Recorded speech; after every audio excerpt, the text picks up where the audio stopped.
Hello, my name is Eileen Schnabel, and I am the author of the Kep Westguard Time Travel to the American Revolution series, and I thought today I would talk to you a little bit about the Battle of Saratoga. So the reason I'm doing it today has to do with these woodland paths, which I'm going to show you. So yesterday my husband cleared out our paths, so he brought in a brush hog and got them all nice and clear, and it made me think about how Burgoyne famously marched from Canada and the Americans' response to that, and eventually the Battle of Saratoga.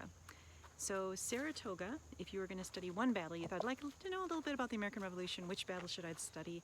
I think it would be the Battle of Saratoga because it is a turning point in the American Revolution. The reason it's a turning point is the British end up surrendering an enormous number of troops, and it gives enough confidence in the French that we are going to win that they actually come out openly and ally on our side. And without the French, we probably wouldn't have won the war. So think about Yorktown and the French Navy. So we needed to win the Battle of Saratoga, and it all comes back to, in part, these woodland paths. So this is the original plan. Burgoyne has this idea. The British are frustrated. They want to win this, and Burgoyne says, I got an idea. I can fix this. I am going to come over to I'm going to do a three-prong attack. So I am going to come down from Canada. General Howe will come up from the south, and St. Ledger is going to come in from the west. And we are going to meet in Albany, and we're going to cut the colonies in half. And basically, if we can beat the North, which they thought of as more the troublemakers, think Boston, think Massachusetts, that the South was going to be easier to handle. So that's the basic plan.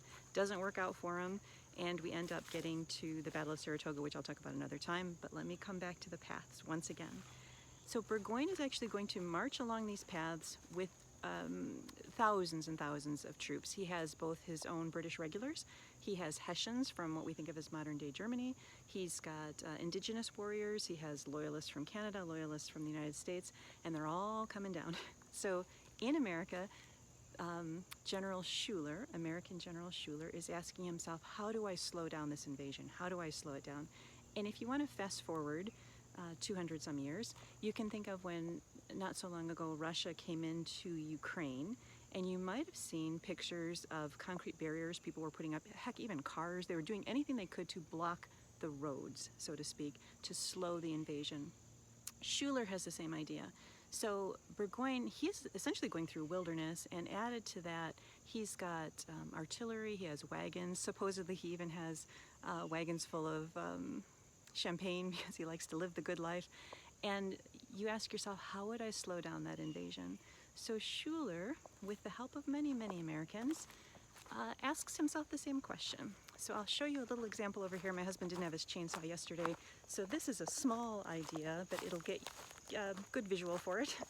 This is a small tree that came down, and you have to think, now Schuyler has all of these Americans chopping huge trees, blocking paths everywhere.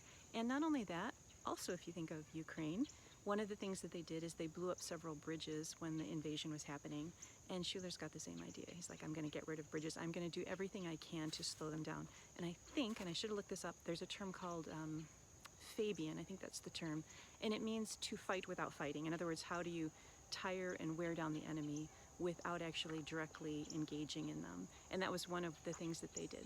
So that just gives you a little bit of insight. I'm working on the third book, the third Kep Westguard Saratoga book, and so that was why it was on my mind yesterday, and I thought, oh, I'm going to do a video.